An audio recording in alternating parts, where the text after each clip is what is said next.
Welcome to SVR Academy. This is current economy topic, August 2022, module number 1. IFSCA, International Financial Service Authority, తర్వాత IIBX, international Indian bullion exchange, GIFT City, ఇలాంటి కొన్ని important economy టాపిక్స్ని ఈ మాడ్యూల్లో మనం మాట్లాడటం జరుగుతుంది. So topic లోపలికి వెళ్తే, రీసెంట్గా prime minister Narendra Modi gift సిటీలో international bullion exchange, India international bullion exchange as well as international financial service centres authority IFSCAని గిఫ్ట్ సిటీ గాంధీనగర్లో లాంచ్ చేయడం జరిగిందనమాట, ఇనాగ్రేట్ చేశారు. అసలు ఈ international financial service centre authority అంటే ఏంటి, గిఫ్ట్ సిటీ అంటే ఏంటి, దాంట్లో లాంచ్ చేసినటువంటి IFSCA కానీ లేదా ఇంటర్నేషనల్ బులియన్ ఎక్స్చేంజ్ కానీ అంటే ఏంటో ఒకసారి క్లియర్ కట్గా చూద్దాం మనం. అసలు యాక్చువల్గా మనం గుర్తుపెట్టుకోవాల్సింది ఏంటంటే, గిఫ్ట్ సిటీ గాంధీనగర్ గుజరాత్లో ఉంది. ఈ గిఫ్ట్ సిటీ ఏంటంటే ఇంటర్నేషనల్ ఫినాన్షియల్ సర్వీసెస్ అన్నిటికి కూడా హబ్గా ఉంటుందన్నమాట. అంటే ఫినాన్షియల్ ప్రొడక్ట్స్ అన్నిటికీ కూడా అంతర్జాతీయ ఆర్థిక పరమైనటువంటి కార్యకలాపాలన్నిటికీ కూడా ఇంటర్నేషనల్ హబ్గా ఇది పనిచేస్తుంది. ఉపయోగం ఏంటండి అని అంటే, సపోజ్ మనం ఏదైనా ఒక వస్తువుల్ని కొనాలంటే ఏం చేస్తామండి, చిన్న చిన్న కిరాణా షాపులకు వెళ్ళి కొనుక్కుంటూ ఉంటాం. అలా కాకుండా అన్ని వస్తువులు ఒకే దగ్గర దొరకాలంటే మనం ఎలా వెళ్తాం, కన్ఫామ్గా మనం షాపింగ్ మాల్కి వెళ్తాం. సో డిమార్ట్ లాంటివి లేదా రిలయన్స్ లాంటివి, అవునండి. సో తర్వాత మోర్ మార్కెట్స్ లాంటివి, ఇలా అన్నీ ఒక దగ్గరే దొరుకుతాయి. అలానే ఫినాన్షియల్ సర్వీసెస్ అన్నీ, ఆర్థిక కార్యకలాపాలన్నీ, ఆర్థిక సేవలన్నీ కూడా, అది బ్యాంకింగ్ కావచ్చు, ఎక్స్చేంజ్ మార్కెట్ కావచ్చు, ఇంటర్నేషనల్ వైడ్ ఇక్కడ ఎక్స్చేంజ్ కానీ ఇంటర్నేషనల్ వైడ్ బ్యాంకింగ్ సర్వీసెస్ కానీ ఇక్కడ ప్రొవైడ్ చేస్తారన్నమాట ఈ గిఫ్ట్ సిటీ అహ్మదాబాద్ గుజరాత్లో. ఇదొక ప్రజెంట్ ఇప్పుడు సింగపూర్ కానీ హాంకాంగ్ కానీ మీరు తీసుకుంటే అండి, ఇంటర్నేషనల్ హబ్స్గా ఉంటాయి ఇక్కడ. అంటే ఇక్కడ డాలర్ ఫామ్లో ఎక్స్చేంజ్ జరుగుతుంది. డొమెస్టిక్ లాస్ నుంచి ఇక్కడ కొంత ఉపశమనం ఉంటుంది. ట్యాక్స్ బర్డెన్ చాలా తక్కువగా ఉంటుంది. ఇంటర్నేషనల్ ప్రొడక్ట్స్ని, ఇంటర్నేషనల్ సర్వీసెస్ని ఇక్కడ ఈజీగా యాక్సెస్ చేసే సదుపాయం కలిగి ఉంటుంది. ఇలా ఎస్టాబ్లిష్ చేయటం వల్ల ఫారెన్ ఇన్వెస్టర్స్ని, దాంతోపాటు నాన్ రెసిడెన్షియల్ ఇండియన్స్ని ఇన్వెస్ట్ చేయటానికి అట్రాక్ట్ చేయొచ్చు అనమాట వాళ్ళని. ఎందుకంటే ట్యాక్స్ తక్కువగా ఉంటుంది ఇక్కడ. సపోజ్ ఏదో ఒక ఫారెన్ బ్యాంక్ వచ్చి ఈ గిఫ్ట్ సిటీ గాంధీనగర్లో తన బ్రాంచ్ని ఏర్పాటు చేసుకుంటే, అది international financial service centres authority రెగ్యులేషన్లో ఉంటుంది, కానీ డొమెస్టిక్ RBI రెగ్యులేషన్లో ఉండదు. అంటే reserve bank of India, security exchange board of India, ఇలా ఏదైతే రెగ్యులేటర్స్ ఉన్నాయో ఫినాన్షియల్ సర్వీసెస్కి సంబంధించి, ఈ రెగ్యులేటర్స్ చేసే మొత్తం రెగ్యులేషన్ వర్క్ కూడా ఈ గిఫ్ట్ సిటీ గాంధీనగర్లో international financial service centre authority ఆధ్వర్యంలో ఉంటాయి. సింపుల్గా చెప్పాలంటే, అంటే ఇక్కడ ఇంటర్నేషనల్ లాస్ కంపాటబుల్గా ఉంటాయి అన్నమాట. దానివల్ల ఫారెన్ అంటే విదేశీయులు, NRIs ఎక్కువగా వచ్చి ఇన్వెస్ట్ చేస్తారు. ఆటోమేటిక్గా డాలర్ ఫ్లో అనేది ఇంక్రీజ్ అవ్వడానికి అవకాశం ఉంటుందన్నమాట. సో దాంతోపాటు సపోజ్ మనం గోల్డ్ తీసుకున్నాం అనుకోండి, గోల్డ్ని ఇప్పుడు suppose reserve bank of India notify చేసినటువంటి కొన్ని బ్యాంకులు వేరే దేశాల నుంచి గోల్డ్ని ఇంపోర్ట్ చేసుకుంటాయి. ఇంపోర్ట్ చేసుకున్న తర్వాత వీళ్ళు జ్యువెలరీస్ పర్సన్స్ ఎవరైతే అథారిటీస్ ఉన్నారో, జ్యువెల్ షాప్స్ మేనేజ్మెంట్ పర్సన్స్ ఎవరైతే ఉన్నారో వాళ్ళకి వీళ్ళు అమ్ముతారనమాట. అలా reserve bank of India notify చేసిన బ్యాంక్స్ ఉంటాయి, ఇలా మీడియేటర్స్ ఉంటాయి. ఇలా కాకుండా ఇప్పుడు ఇంటర్నేషనల్ బులియన్ ఎక్స్చేంజ్లో ఇదే IIBX డైరెక్ట్గా గోల్డ్ని ఇంపోర్ట్ చేసుకుంటుంది. దీనివల్ల ప్యూరిటీ కూడా అర్థమవుతుంది, క్వాలిటీ చెకప్ కూడా అర్థమవుతుంది. ఇప్పుడు డైరెక్ట్గా బ్యాంక్స్తో పని లేకోకుండానే ఆటోమేటిక్గా జ్యువెలరీ షాప్స్ హెడ్స్ ఎవరైతే ఉన్నారో వాళ్ళు డైరెక్ట్గా పర్చేజ్ చేసుకోవడానికి అవకాశం ఉంటుంది. ఇక్కడ ప్యూరిటీ పెరుగుతుంది, ట్రాన్స్పరెన్సీ పెరుగుతుంది, క్వాలిటీ పెరుగుతుంది, ఇంపోర్ట్ డ్యూటీ తగ్గడానికి అవకాశం ఉంటుందన్నమాట. సో అంటే సింపుల్గా సింగిల్ వర్డ్లో చెప్పాలంటే, నేను డిమార్ట్ లేదా మోర్ లేదా రిలయన్స్కి వెళ్తే ఒకేసారి ఎలా అయితే అన్ని ప్రోడక్ట్స్ని నేను కొనుక్కొని వస్తున్నానో, మిగతా షాప్స్ కన్నా కూడా వీళ్ళు తక్కువ రేటుకి ఎలా ఇస్తున్నారో, కొన్ని ఎగ్జామ్షన్స్ ఎలా అయితే నాకు వస్తున్నాయో, అలానే నేను ఫినాన్షియల్ ప్రొడక్ట్స్ని like insurance products, banking products, exchange products, ఇలాంటివన్నీ కూడా నేను ఇన్వెస్ట్మెంట్ చేయాలన్నా కానీ, ఇలాంటి ఫినాన్షియల్ సర్వీసెస్ లేదా ఫినాన్షియల్ ప్రొడక్ట్స్ అన్ని ఆర్థిక పరమైనటువంటి వస్తువులన్నింటినీ కూడా నేను సింపుల్గా ఇక్కడ చాలా తక్కువకి ఈజీగా యాక్సెస్ చేయొచ్చు క్వాలిటీతో. అది గిఫ్ట్ సిటీ గాంధీనగర్ ప్రత్యేకంగా రూపొందించబడింది అనమాట. ఈ గిఫ్ట్ సిటీ గాంధీనగర్ని సపరేట్ ఒక డిస్ట్రిక్ట్గా మార్చుదాం అనుకుంటున్నారు. దాంతో డొమెస్టిక్ లాస్ కాకోకుండా అక్కడ international financial service centre authorities IFSCAs ఏదైతే ఉందో దాని రెగ్యులేషన్లో ఉన్నటువంటి మొత్తం అన్ని ఫినాన్షియల్ సర్వీసెస్ కూడా అక్కడ అందుబాటులో ఉంటాయి. దీని యొక్క ముఖ్య ఉద్దేశం ఒకటే, ఈ గిఫ్ట్ సిటీ యొక్క ముఖ్య ఉద్దేశం ఒకటే, ఫినాన్షియల్ సెంటర్స్ లేదా ఫినాన్షియల్గా ఇండియాని ఇంటర్నేషనల్ హబ్ చేయడమే దీని యొక్క ముఖ్య ఉద్దేశం. దీనివల్ల ఉపయోగం ఏంటి? ఫారిన్ ఇన్వెస్టర్స్ ఇండియాలోకి రావడానికి ఎక్కువ అవకాశం ఉంటుంది. అదర్ కంట్రీస్ యొక్క మనీ ఇండియాలోకి ఫ్లో అవుతుంది. డాలర్ ఫామ్లో ట్రేడ్ ఎక్కువగా జరుగుతుంది. అందుకని డాలర్ ఇన్ఫ్లో పెరుగుతుంది. నాన్ రెసిడెన్షియల్ ఇండియన్స్ NRIస్ని అట్రాక్ట్ చేయడానికి అవకాశం ఉంటుందన్నమాట. సో గిఫ్ట్ సిటీ అనేది ఫైనాన్షియల్ అండ్ టెక్నికల్ హబ్గా ప్రపంచవ్యాప్తంగా పేరు పొందడానికి అవకాశం ఉంటుందన్నమాట. ఇది దీని వెనక ఉన్నటువంటి ముఖ్యమైన సారం. సో రీసెంట్గా అందుకనే ప్రైమ్ మినిస్టర్ నరేంద్ర మోడీ మీరు ఈజీగా గుర్తుపెట్టుకోవాలంటే గిఫ్ట్ సిటీ గాంధీనగర్లో ఉంది. ఇక్కడ రెండింటిని ఇనాగ్రేట్ చేశారు. ఒకటి హెడ్ క్వార్టర్ బిల్డింగ్. ఏ headquarter building? Indian financial service centre authority IFSCA. IFSCA అంటే సింపుల్గా ఏం చేస్తుంది? ఇది మొత్తం రెగ్యులేటర్గా వర్క్ చేస్తుంది. సో IFSCA 2019 బిల్ని బేస్ చేసుకొని దీన్ని ఏర్పాటు చేయడం జరిగింది, international financial service centres authority అని. ఇది కంప్లీట్ రెగ్యులేటర్. ఇక్కడ reserve bank of India regulate చేసే ఇదే రెగ్యులేట్ చేస్తుంది. బ్యాంకింగ్కి సంబంధించి కానీ, ఎక్స్చేంజ్కి సంబంధించి security exchange board of India కానీ, మిగతా ఎక్స్చేంజెస్ అన్నిటికీ కూడా అవి ఏదైతే ఒక్కొక్క స్పెసిఫిక్ ఏజెన్సీ ఉన్నాయో ఈ గిఫ్ట్ సిటీలో ఏర్పాటు చేయబడ్డటువంటి ఫినాన్షియల్ సర్వీసెస్ అన్నిటికి కూడా IFSCA అనేది రెగ్యులేటర్గా వర్క్ చేస్తుంది అనమాట. అది దానికి సంబంధించిన హెడ్ క్వార్టర్ బిల్డింగ్ని ఇనాగ్రేట్ చేశారు. Second point, India international billion exchange IIBXని స్టార్ట్ చేశారు.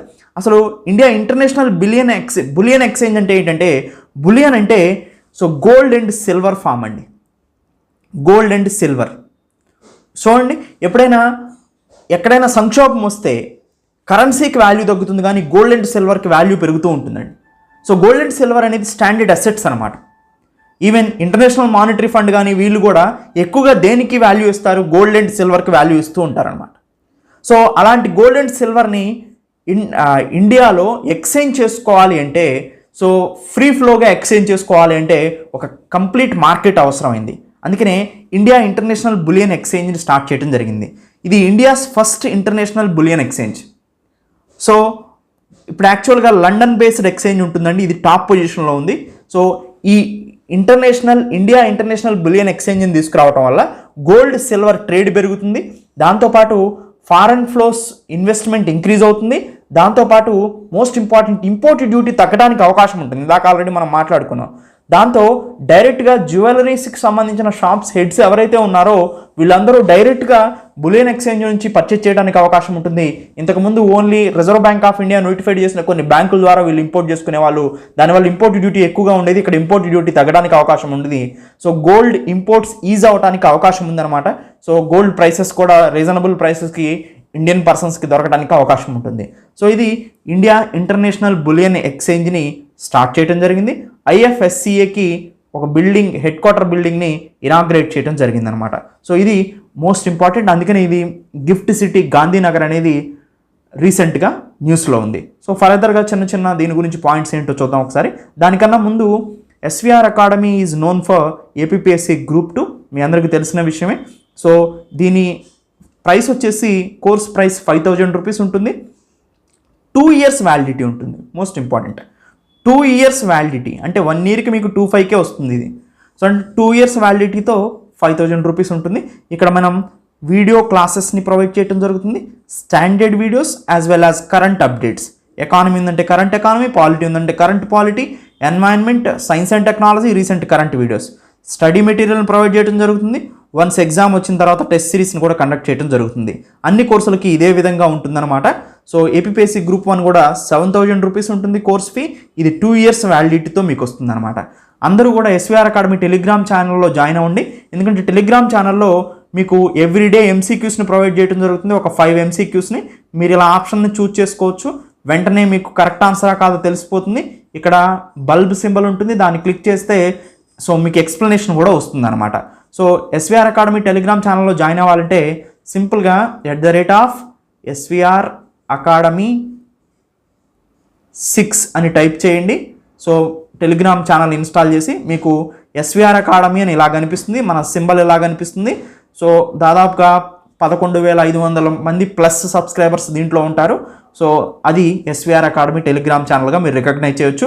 కింద అక్కడ దాన్ని క్లిక్ చేయగానే జాయిన్ అని ఇక్కడ బటన్ వస్తుంది, దాన్ని జాయిన్ క్లిక్ చేయండి. ఎవ్రీడే మీకు MCQ ప్రాక్టీస్కి ఫ్రీ ఆఫ్ కాస్ట్కి వస్తాయి. సో నెక్స్ట్ ఎనీవే కోర్సులోకి వెళ్ళిపోదాం. కోర్సుని ఎలా పర్చేజ్ చేయాలో ఈ వీడియో లాస్ట్లో మీకు ఇవ్వడం జరిగింది, ఒకసారి చూడండి. Next, what is bullion exchange? అసలు బులియన్ అంటే ఏంటంటే ఫిజికల్ గోల్డ్. అంటే మనం గోల్డ్ ఉంటుంది కదా, దీది బులియన్ అంటారు. లేదా సిల్వర్ హై ప్యూరిటీ, అంటే గోల్డ్ కానీ సిల్వర్ కానీ హై ప్యూరిటీ ఉన్నటువంటి గోల్డ్ సిల్వర్ని మనం బులియన్ అంటారు. ఇది యాక్చువల్గా బులియన్ అని స్పెసిఫిక్గా వాడు ఉపయోగించడానికి కారణం ఏంటంటే ఒక కాయిన్ ఫామ్లోనో లేదా ఒక బార్ ఫామ్లోనో గోల్డ్ అండ్ సిల్వర్ని కనుక మనం స్టోర్ చేస్తే దాన్ని బులియన్ అంటారు. సో ఇది ఇంకొక మోస్ట్ ఇంపార్టెంట్ అంటే హై ప్యూరిటీని రిఫర్ చేస్తుంది, చాలా ప్యూరిటీ ఉంటుందన్నమాట.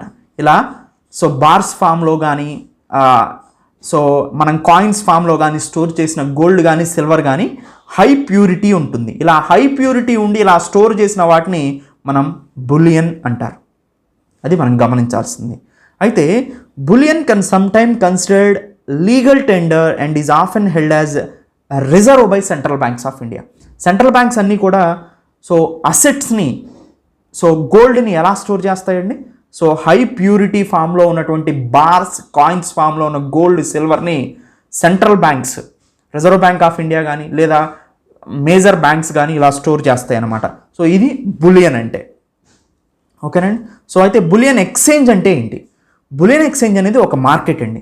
కొనే వాళ్ళకి అమ్మే వాళ్ళకి మధ్యలో ట్రేడ్ జరిపేటువంటి ఒక సంస్థ, అదే బులియన్ ఎక్స్చేంజ్. అవునండి. సో బులియన్ ఎక్స్చేంజ్ అంటే సింపుల్గా గోల్డ్ సిల్వర్ ఎక్కువ ప్యూరిటీ ఉన్నటువంటి గోల్డ్ సిల్వర్ని మనం బులియన్ అంటారు. సో 99.5% ప్యూర్ ఉంటాయండి. వీటిని బార్స్ ఫామ్లో స్టోర్ చేస్తాం. వీటిని ట్రేడ్ చేసేటువంటి ఒక ఎక్స్చేంజ్ని మనం బులియన్ ఎక్స్చేంజ్ అన్నాం. బులియన్ ఎక్స్చేంజ్ అనేది గోల్డ్ని సిల్వర్ని, హై ప్యూరిటీ ఉన్న గోల్డ్ని సిల్వర్ని బయర్స్కి సెల్లర్స్కి మధ్యలో ఎక్స్చేంజ్ చేసే ఒక డెరివేటివ్నే బులియన్ ఎక్స్చేంజ్ అంటారు. ప్రపంచవ్యాప్తంగా చాలా బులియన్ మార్కెట్స్ ఉన్నాయండి, కానీ లండన్ బులియన్ మార్కెట్ అనేది primary global market trading platform for gold and silver అనమాట. లండన్ బులియన్ మార్కెట్ అనేది ప్రపంచవ్యాప్తంగా ప్రసిద్ధి చెందింది. అందుకనే మనం కూడా ఇండియా ఇంటర్నేషనల్ బులియన్ ఎక్స్చేంజ్ని స్టార్ట్ చేయడం జరిగింది. దీనివల్ల ఇండియాకి గోల్డ్ ఇంపోర్ట్ డ్యూటీ తగ్గి రీజనబుల్ రిస్ట్రిక్షన్స్తో సో గోల్డ్ని ఇంపోర్ట్ చేసుకోవడానికి అవకాశం ఉంటుంది. ఇది జ్యువెలరీకి సంబంధించినటువంటి సెక్టార్ని ఇంప్రూవ్ చేయడానికి అవకాశం ఉంటుందన్నమాట ఈ India international bullion exchange start చేయడం వల్ల. ఇంతకుముందు Reserve bank of India notify చేసినటువంటి కొన్ని బ్యాంకులు ఉండేవి. ఆ బ్యాంకులు ఏం చేశాయంటే సో గోల్డ్ని ఇంపోర్ట్ చేసుకొని జ్యువెలరీ షాప్స్ యజమానులు ఎవరైతే ఉన్నారో వాళ్ళకి అమ్మేవాళ్ళు అనమాట. కానీ దీనివల్ల ఇంపోర్ట్ డ్యూటీ ఇంక్రీజ్ అవుతూ వచ్చేది. సో దానివల్ల ఇంపోర్ట్ డ్యూటీ పెరిగితే గోల్డ్ ప్రైస్ కూడా పెరగడానికి అవకాశం ఉంటుంది. అందుకని ఇప్పుడు ఇండియన్ ఇంటర్నేషనల్ బులియన్ ఎక్స్చేంజ్ వల్ల ఇంపోర్ట్ డ్యూటీ తగ్గి ఫ్లెక్సిబుల్ సిచ్యువేషన్స్ వచ్చే అవకాశం ఉంది. సో జ్యువెలరీ మార్కెట్ లేదా జ్యువెలరీ సెక్టార్ ఏదైతే ఉందో అది ఫ్లరిష్ అవడానికి ఎక్కువగా అవకాశం ఉందన్నమాట. నెక్స్ట్, సో అదే ఇండియా ఇంటర్నేషనల్ బులియన్ ఎక్స్చేంజ్ని యూనియన్ బడ్జెట్ 2020లో ప్రపోజ్ చేయడం జరిగిందనమాట. సో గోల్డ్ ఇంపోర్ట్స్ని for easing the gold import by jewellers in India. So gold ఇంపోర్ట్స్ని is చేయడం కోసం, గోల్డ్ ఇంపోర్ట్ డ్యూటీని తగ్గించడం కోసం ఇది బాగా ఉపయోగపడుతుంది. Not only enrols jewellers to trade on the exchange but also set up necessary infrastructures to store physical gold and silver.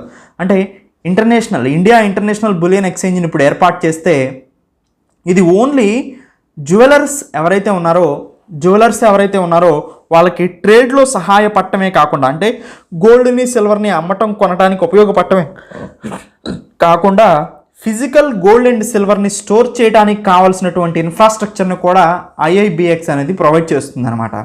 So IFSCA అనేది ఈ India international bullion ఎక్స్చేంజ్కి గిఫ్ట్ సిటీలో కంట్రోల్ చేసేది ఎవరంటే international financial services centres authority, IFSCA అనేది రెగ్యులేటరీగా ఉంటుంది దీనికి. సో మిగతా స్టాక్ మార్కెట్స్ బయట అయితే సెబీ కానీ ఇవి రెగ్యులేట్ చేస్తుంది, బాంబే స్టాక్ ఎక్స్చేంజ్ కానీ నేషనల్ స్టాక్ ఎక్స్చేంజ్ కానీ. కానీ ఇక్కడ ఎక్స్చేంజెస్ అన్నింటినీ కూడా ఐఎఫ్ఎస్సి అనేది ఎన్ష్యూర్ చేస్తుంది కంట్రోలింగ్ అథారిటీగా. సో ఎనీవేండి, ఇది ఇండియా ఇంటర్నేషనల్ బులియన్ ఎక్స్చేంజ్ గురించి. నెక్స్ట్, సో అసలు గిఫ్ట్ సిటీ అంటే ఏంటి? గిఫ్ట్ అంటే GIFT, Gujarat international financial tech city అంటారు. దాన్ని గాంధీనగర్లో ఉంది, గుజరాత్లో ఉందన్నమాట. ఇది ఒక multi service special economic zone. Special economic zone అంటే తెలుసు కదండి. సో ప్రత్యేక ఆర్థిక మండలాలుగా చెప్తారు. సపోజ్ మనం ఇప్పుడు చూడండి, సెజ్జులు ఉంటాయి. ఈ సెజ్జులో ఏంటి, గవర్నమెంట్ హ్యాండ్లో ఈ ల్యాండ్ ఉంటుంది. ఫారిన్ ఇన్వెస్టర్స్ని అట్రాక్ట్ చేయడం కోసం ఈ సెజ్జులు అనేది బాగా ఉపయోగపడతాయి.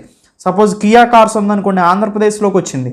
సో ఎందుకు వచ్చింది, ల్యాండ్ని ఫ్రీ ఆఫ్ కాస్ట్కి ఇచ్చారు. ఇక్కడ డ్యూటీ కూడా చాలా తక్కువగా ఉంటుంది. సో ఇలా అన్ని రకాల ఎమ్యూనిటీస్ ఇవ్వటం వల్ల సో ఒక ప్రత్యేక ఆర్థిక మండలాలను ఏర్పాటు చేసి ఇన్వెస్టర్స్ ఫ్రెండ్లీగా అక్కడ ఉన్నటువంటి ఇన్ఫ్రాస్ట్రక్చర్ని మార్చడం, వాటర్ని ఫ్రీగా ఇవ్వటం, రోడ్లు వేసి ఇవ్వటం, ఓకేనండి, పవర్ సప్లై పర్ఫెక్ట్గా ఇవ్వటం, ఇలాంటివంటి వల్ల ఏమవుతుంది, సో ఆ కంపెనీస్ అన్నీ కూడా ఫ్రీగా వచ్చి ఇక్కడ తమ సర్వీసెస్ని ప్రొవైడ్ చేస్తాయి, ప్రొడక్ట్ని మ్యానుఫ్యాక్చరింగ్ చేస్తాయి. సో అలానే ఫినాన్షియల్ సర్వీసెస్ అన్నిటినీ కూడా ఒక అంబరెల్లా కింద ప్రొవైడ్ చేసి సో ఇంటర్నేషనల్ కంపాటబిలిటీస్ని తీసుకురావడం కోసం ఏర్పాటు చేసినటువంటి సిటీనే ఈ gift city. India's first international financial service centre and an exclusive domestic tariff area. So ఎనీవేండి, గిఫ్ట్ సిటీ అనేది ఫినాన్షియల్ అండ్ టెక్నాలజీ సర్వీసెస్కి హబ్గా ఉంటుంది. ఓన్లీ ఇండియాకే కాదు, ప్రపంచవ్యాప్తంగా కూడా. సో యూనిఫైడ్ రెగ్యులేటర్గా చెప్పుకోవచ్చు. International financial services centres authority అనేది కంప్లీట్ రెగ్యులేటర్గా పనిచేస్తుంది ఫినాన్షియల్ ప్రొడక్ట్స్కి, ఫినాన్షియల్ సర్వీసెస్కి, ఫినాన్షియల్ ఇన్స్టిట్యూషన్స్కి భారతదేశం మొత్తం మీద. ఈ గిఫ్ట్ సిటీలో సింపుల్గా ఈ గిఫ్ట్ సిటీని ఒక సపరేట్ డిస్ట్రిక్ట్గా మారుదాం అనుకుంటున్నారు. దీంతో సింగపూర్, హాంకాంగ్లో ఎలా అయితే ఇంటర్నేషనల్ ఇన్వెస్ట్మెంట్ అట్రాక్ట్ చేయగలుగుతున్నాయో అలా ఈ గిఫ్ట్ సిటీ గాంధీనగర్కి వేరియస్ బ్యాంక్స్, ఫారెన్ బ్యాంక్స్ వచ్చి వాళ్ళ బ్రాంచ్ని ఎస్టాబ్లిష్ చేసుకుంటాయి, ఫారెన్ ఎక్స్చేంజెస్ వచ్చి వాళ్ళ బ్యాంక్స్ ఎక్స్చేంజెస్ని ఎస్టాబ్లిష్ చేసుకుంటాయి. సో ఇలా ఫారెన్ సర్వీసెస్ని ప్రొవైడ్ చేసే, డిఫరెంట్ ప్రొడక్ట్స్ని ప్రొవైడ్ చేసే వాళ్ళందరూ కూడా ఇక్కడికి వచ్చి వాళ్ళ ప్రొడక్ట్ని, సర్వీసెస్ని అందుబాటులోకి తీసుకొస్తారు. సో దానివల్ల ఫారెన్ ఇన్వెస్ట్మెంట్ ఇంక్రీజ్ అవుతుంది, దాంతోపాటు NRIs యొక్క ఇన్వెస్ట్మెంట్ కూడా ఇంక్రీజ్ అవుతుంది, డాలర్ ఫ్లో ఇంక్రీజ్ అవుతుంది, ఇంటర్నేషనల్ బులియన్ ఎక్స్చేంజ్ గాను, ఇంటర్నేషనల్ ఫినాన్షియల్ సర్వీసెస్ సెంటర్ గాను so gift city Gandhinagar flourish అవడానికి అవకాశం ఉంటుంది. దీనివల్ల ఇండియా ఎకానమీ సిచ్యువేషన్ కూడా ఇంక్రీజ్ అవడానికి అవకాశం ఉంటుంది అన్నమాట. సో ఇంటర్నేషనల్ కంపాటబిలిటీగా మారడానికి అవకాశం ఉంటుంది. Next, what is the international financial services centres authority? Already చెప్పాము, ఇది ఏప్రిల్ 2020లో IFSCA యాక్ట్ 2019ని బేస్ చేసుకొని ఇంటర్నేషనల్ ఫినాన్షియల్ సర్వీస్ సెంటర్స్ అథారిటీని ఎస్టాబ్లిష్ చేయడం జరిగింది. హెడ్ క్వార్టర్ వచ్చేసి దీన్ని గిఫ్ట్ సిటీ గాంధీనగర్లో ఉంది. అంటే గిఫ్ట్ సిటీ గాంధీనగర్లో గిఫ్ట్ సిటీ ఉంది. గిఫ్ట్ సిటీలో అన్ని ఫినాన్షియల్ సర్వీసెస్ జరుగుతాయి. వాటన్నిటికీ రెగ్యులేటర్గా ఉపయోగపడేది IFSCA. ఓకేనండి. సో దీని కిందే ఏర్పాటు చేయబడింది రీసెంట్గా India international bullion exchange, IIBX. So ఇది ఒక క్లారిటీ ఉంటే మీకు సరిపోతుంది అనమాట. సో బయట అయితే మనకి రిజర్వ్ బ్యాంక్ ఆఫ్ ఇండియా ఉంటుంది, సెబీ ఉంటుంది, IRDA insurance regulatory development authority ఉంటుంది, pension fund and regulatory development authority ఉంటుంది. కానీ గిఫ్ట్ సిటీలో వీటన్నిటికి బదులు ఒకే ఒక రెగ్యులేటరీ ఉంటుంది, అదే IFSC. So anyway, foreign currency ఫ్లోని పెంచుతుంది. ఇక్కడ ట్రేడు మొత్తం, ట్రాన్సాక్షన్స్ మొత్తం కూడా ఫారెన్ కరెన్సీలోనే జరుగుతాయి. డాలర్ ఇన్ఫ్లో రావడానికి అవకాశం ఉంటుందన్నమాట. మొత్తంగా ఈ గిఫ్ట్ సిటీ యొక్క ప్రాధాన్యత ఏంటి అని మనం గమనిస్తే, ఫారెన్ ఇన్వెస్ట్మెంట్ని అట్రాక్ట్ చేయటం ఫస్ట్ పాయింట్, NRI ఇన్వెస్ట్మెంట్ని ఇంప్రూవ్ చేయటం, దీనివల్ల వరల్డ్ క్లాస్ ఇన్ఫ్రాస్ట్రక్చర్ని ప్రొవైడ్ చేయటం, ఫినాన్షియల్ సర్వీసెస్కి సంబంధించి వరల్డ్ క్లాస్ హబ్గా తయారవటం. సో ఇంటర్నేషనల్ నామ్స్ ఏవైతే ఉన్నాయో వాటిని బేస్ చేసుకుని గిఫ్ట్ సిటీ లేదా ఈ గిఫ్ట్ సిటీ డిస్ట్రిక్ట్ని ఎస్టాబ్లిష్ చేయడం జరుగుతుంది. కాబట్టి సో ఇంటర్నేషనల్ కాంపిటేటివ్ మార్కెట్ని, ఇంటర్నేషనల్ కాంపిటేటివ్ ఫినాన్షియల్ సర్వీసెస్ని ఇక్కడ ప్రొవైడ్ చేయడం జరుగుతుంది అనమాట. సో ఇది మొత్తంగా gift city, international financial service centre authority, తర్వాత ఇండియా ఇంటర్నేషనల్ బులియన్ ఎక్స్చేంజ్కి సంబంధించినటువంటి కంప్లీట్ ఇన్ఫర్మేషన్. ఇది స్టాండర్డ్ టాపిక్, చాలా ఇంపార్టెంట్ ఇది. సో మనకి ఫర్దర్గా ఎప్పుడు వస్తూనే ఉంటుంది, వచ్చే 2-3 సంవత్సరాల్లో కూడా. సో అందుకని ఇది చాలా important topic. Thank you, have a nice day. So SVR అకాడమీలో గ్రూప్ 2 అండ్ గ్రూప్ 1 కోర్సెస్ని లేదా ఎక్స్క్లూజివ్గా ఎకానమీకి సంబంధించినటువంటి ఇంపార్టెంట్ కోర్సెస్ని పర్చేజ్ చేయటం ఎలానో ఒకసారి చూడండి. ఒక కోర్స్ని పర్చేజ్ చేయడం ఎలానో నేను చూపించాను, మిగతా కోర్సెస్ని కూడా అలానే పర్చేజ్ చేసుకోవచ్చు. Thank you, have a nice day. SVR అకాడమీలో కోర్స్ని ఎలా పర్చేజ్ చేయాలో ఒకసారి ఇప్పుడు చూద్దాం. సింపుల్గా మీరు గూగుల్ ఓపెన్ చేసిన తర్వాత www.swracademy.in అని టైప్ చేస్తారు. ఎంటర్ టైప్ చేసిన తర్వాత ఎస్విఆర్ అకాడమీ డైరెక్ట్గా ఓపెన్ అవుతుంది. గూగుల్లో ఎస్విఆర్ అకాడమీ అని టైప్ చేసినా కానీ సింపుల్గా మీకు ఫస్ట్ వచ్చేదాన్ని ఓపెన్ చేస్తే ఇలా ఓపెన్ అవుతుంది అనమాట. ఇలా ఓపెన్ అయిన తర్వాత మనకి ఇక్కడ లాగిన్, రిజిస్టర్ అనే 2 బటన్స్ ఉంటాయి. సింపుల్గా మీరు రిజిస్టర్లోకి వెళ్ళి ముందు రిజిస్టర్ చేసుకొని ఏ కోర్స్నైనా పర్చేజ్ చేయొచ్చు. అలా కాకుండా సింపుల్గా మీరు కిందకి రండి. కిందకు వస్తే కోర్సెస్ మీకు డిస్ప్లే అవుతాయి. సపోజ్ ఏపీఎస్సి గ్రూప్ 2ని పర్చేజ్ చేయాలనుకుంటున్నారనుకోండి, ఇక్కడ బై నౌ అని ఉంటుందన్నమాట. సింపుల్గా ఆ బై నౌ బటన్ని క్లిక్ చేస్తారు. క్లిక్ చేస్తే ఇక్కడ రిజిస్ట్రేషన్ ఫామ్ ఓపెన్ అవుతుందన్నమాట. రిజిస్ట్రేషన్ ఫామ్లో మీ నేమ్ని ఎంటర్ చేస్తారు. మీరు మీ నేమ్ ఏదైతే ఉందో మీ నేమ్ని ఎంటర్ చేస్తారు. మీ నేమ్ని ఎంటర్ చేసిన తర్వాత మీ ఈమెయిల్ ఐడిని ఎంటర్ చేస్తారు. మీ ఈమెయిల్ ఐడిని ఎంటర్ చేసిన తర్వాత మీ ఫోన్ నెంబర్ని ఎంటర్ చేస్తారు. ఓకేనండి, మీ ఫోన్ నెంబర్ని ఎంటర్ చేస్తారు. మీ ఫోన్ నెంబర్ ఎంటర్ చేసిన తర్వాత మీ పాస్వర్డ్ ఏదైనా ఒకటి పెట్టుకోండి. మీ పాస్వర్డ్ సపోజ్ ఏదైనా ఒకటి పెట్టుకున్నారనుకోండి, సో ఈశ్వర్, ఓకేనండి, మీ పాస్వర్డ్ పెట్టుకున్నారు. పాస్వర్డ్ పెట్టుకున్న తర్వాత మీ కోర్స్ని సెలెక్ట్ చేసుకోండి. మీ కోర్స్ ఏంటి? గ్రూప్ 2ని సెలెక్ట్ చేసుకున్నారు. రిజిస్ట్రేషన్ మీద క్లిక్ చేయండి. మీరు ఏదైతే రిజిస్ట్రేషన్ చేసుకున్నారో, ఏదైతే ఈమెయిల్ ఐడి ఇచ్చారో ఆ ఈమెయిల్ ఐడికి ఆటోమేటిక్గా ఇన్ఫర్మేషన్ సెండ్ అవుతుంది. ఇప్పుడు మీ యూజర్ నేము మీరు ఇచ్చినటువంటి మొబైల్ నంబర్, మీ మొబైల్ నంబర్ని ఇక్కడ ఎంటర్ చేస్తారు. ఎంటర్ చేసిన తర్వాత పాస్వర్డ్ అడుగుతుంది. మీరు పెట్టుకున్నటువంటి పాస్వర్డ్ ఈశ్వర్ అని పెట్టారు, ఎంటర్ చేశారు. ఎంటర్ చేసిన తర్వాత సైన్ ఇన్ బటన్ని క్లిక్ చేశారనమాట. మీకు ఇలా ఓపెన్ అవుతుంది. ఓపెన్ అయిన తర్వాత యాడ్ అని ఉంటుంది. మీకు ఏ కోర్సులు కావాలో ఆ కోర్సులని యాడ్ చేసుకోవచ్చు. మల్టిపుల్ కోర్సులను కొనుక్కోవచ్చు. కాబట్టి సపోజ్ ఇక్కడ మనం కొనాల్సింది ఏపీఎస్సి గ్రూప్ 2 5000 యాడ్ అని ఉంది. సింపుల్గా దీన్ని యాడ్ని క్లిక్ చేయండి. యాడ్ అయిపోతుంది అనమాట. యాడ్ అయిపోయిన తర్వాత సింపుల్గా చూడండి, ఇక్కడ అమౌంట్ని పే చేయొచ్చు. అవునా, అమౌంట్ని పే చేయొచ్చు. ఈ అమౌంట్ పే ఆప్షన్స్ కూడా చూడండి మనకి. సో ఈ క్యూఆర్ కోడ్ని డైరెక్ట్గా ఫోన్పే నుంచి కానీ, గూగుల్ పే నుంచి కానీ, లేదా ఏదైనా యాప్ నుంచి మీరు స్కాన్ చేసి పే చేయొచ్చు. లేదా ఇంకొక ఆప్షన్ ఏముంది, యూపీఐ ఐడిని ఎంటర్ చేసుకోవచ్చు. లేదా మీరు మోర్ పేమెంట్ ఆప్షన్ మీద, సో ఇక్కడ మోర్ పేమెంట్ ఆప్షన్ అంటే వేరే పేమెంట్ ఆప్షన్ మీద కూడా క్లిక్ చేసుకోవచ్చు. మోర్ పేమెంట్ ఆప్షన్ క్లిక్ చేస్తే credit card, debit card, net banking, wallets, ఓకేనండి, ఇలా డిఫరెంట్ ఆప్షన్స్ ద్వారా కూడా మీరు మనీని పే చేసుకోవచ్చు అనమాట. ఆటోమేటిక్గా మనీ పే చేసిన తర్వాత కోర్స్ అనేది మీకు యాక్టివేట్ అయిపోతుంది. కోర్స్ యాక్టివేట్ అయిపోయిన తర్వాత సింపుల్గా మీరు ఏం చేస్తారో ఒకసారి చూడండి. ఇక్కడ మనీ పే చేయటం అయిపోయిన తర్వాత సింపుల్గా మళ్ళీ మీరు వెబ్సైట్ను ఓపెన్ చేయండి. www.swracademy.in వెబ్సైట్ను ఓపెన్ చేస్తారు. ఓపెన్ చేసిన తర్వాత మీకు ఇక్కడ ఆల్రెడీ మనం మనీ పే చేసేసాం. ఇప్పుడు ఇందాక నేను చూపించిన ప్రకారం ఇక్కడ లాగిన్ అనే బటన్ ఉంది. దీన్ని క్లిక్ చేస్తారు. లాగిన్ని క్లిక్ చేశారు. ఇక్కడ ఎంటర్ మొబైల్ నెంబర్ అని వస్తుంది. మీరు ఏదైతే మొబైల్ నెంబర్ ఇచ్చారో ఆ మొబైల్ నెంబర్ని ఎంటర్ చేస్తారు. మీరు ఏం పాస్వర్డ్ పెట్టుకున్నారు? ఒక పాస్వర్డ్ పెట్టుకున్నారు. ఇప్పుడు సపోజ్ మనం ఈశ్వర్ అనే పాస్వర్డ్ పెట్టుకున్నాం. ఆ పాస్వర్డ్ని ఎంటర్ చేసాం. ఎంటర్ చేసిన తర్వాత మీకు ఇటువైపు లెఫ్ట్ సైడు ఇలా డాష్బోర్డ్ కనిపిస్తుంది. మొబైల్లో అయితే 3 డాట్స్ కనిపిస్తుంది. ఆ 3 డాట్ని క్లిక్ చేస్తే ఇది ఓపెన్ అవుతుంది అనమాట. ఇది ఓపెన్ అవుతే మీకు ఇక్కడ డీటెయిల్గా ఉన్నాయి చూడండి. సో మీ ప్రొఫైలు, మీ డీటెయిల్స్ ఉంటాయి అక్కడ. మీ పాస్వర్డ్ని కూడా అక్కడ చేంజ్ చేసుకోవచ్చు. వీడియో అని ఉంటుంది. ఈ వీడియోని క్లిక్ చేస్తే వీడియో లెసన్స్ డైరెక్ట్గా చూడొచ్చు. స్టడీ మెటీరియల్ ఉంటుంది. స్టడీ మెటీరియల్ చూడొచ్చు. టెస్ట్ సిరీస్, వన్స్ మేము టెస్ట్ సిరీస్ కండక్ట్ చేసేటప్పుడు టెస్ట్ సిరీస్ ఇక్కడికి వస్తుంది అనమాట. ఇప్పుడు మనం ముందు వీడియోని క్లిక్ చేద్దాం. వీడియోని క్లిక్ చేస్తే మనం ఏదైతే కోర్స్ని కొన్నాం, గ్రూప్ 2 కొన్నాం కదా, ఆ సంబంధించినటువంటిది ఇక్కడ మనకు కనిపిస్తుంది. దీని మీద ఇక్కడ క్లిక్ చేస్తాం. క్లిక్ చేసిన తర్వాత చూడండి, ఆర్డర్ ప్రకారం ఇక్కడ అరేంజ్ చేయబడితే ఫస్ట్ నుంచి మీరు చూసుకుంటూ వెళ్ళిపోవటమే. సో పేపర్ 3 ఫస్ట్ ఉంది, ఇండియన్ ఎకానమీ, అవునా. దాని తర్వాత చూడండి కరెంట్ ఎకానమీ ఉంది, కరెంట్ ఎకానమీ, అవునా. సో ఇట్లా మీకు డీటెయిల్డ్గా అరేంజ్ చేయబడుతుంది కోర్స్ మొత్తం కూడా. ఈ కోర్స్ని ఫస్ట్ నుంచి లాస్ట్ వరకు చూసుకుంటూ వెళ్ళిపోతే సరిపోతుంది అనమాట. సింపుల్. దాంతోపాటు స్టడీ మెటీరియల్ కూడా మీకు సబ్జెక్ట్ వైజు అరేంజ్ చేయబడి ఉంటుంది. సబ్జెక్ట్ వైజు ఇట్లా బైలింగ్వల్లో తెలుగు ఇంగ్లీష్ స్టడీ మెటీరియల్ ఉంటుంది. వీడియో క్లాసులు కూడా తెలుగు ఇంగ్లీష్లో ఉంటాయి. టెస్ట్ సిరీస్ వన్స్ మేము కండక్ట్ చేసిన తర్వాత టెస్ట్ సిరీస్ కూడా మీకు ఇక్కడికి వస్తుంది అనమాట. సో ఇది మీకు ప్రొఫైల్, ఇది మీ ప్రొఫైల్ విషయం ఏంటనేది. సో ఇక్కడ మీకు వీడియో సింపుల్గా వీడియోని క్లిక్ చేసి దీని మీద క్లిక్ చేస్తే మీరు ఫస్ట్ నుంచి లాస్ట్ వరకు మేము అరేంజ్ చేసింది చదువుకుంటూ పోతే సరిపోతుంది. అంతేగాని ఇక్కడ ఎక్కడా కూడా మీకు ఇబ్బంది ఉండదు. ఫస్ట్ నుంచి లాస్ట్ వరకు దీన్ని చూడండి, ఈ కోర్సుని కంప్లీట్ చేసుకోండి. అప్పుడు ఏమైనా డౌట్స్ వస్తే అడ్మిన్ వాళ్ళకి ఫోన్ చేసి మీరు అడగొచ్చు అనమాట. మీ సిచ్యువేషన్ ఏంటి, మీ ప్రజెంట్ స్టేటస్ ఏంటి, సో అన్ని విషయాల్ని మీరు అక్కడ నుంచి తెలుసుకోవచ్చు. సో ఇది ఎలా పర్చేజ్ చేయాలి, దాంతోపాటు ఎలా SVR అకాడమిక్ కోర్స్ని ఓపెన్ చేయాలి అనే దాని గురించి ఇక్కడ తెలుసుకున్నాం. Thank you. Have a nice day.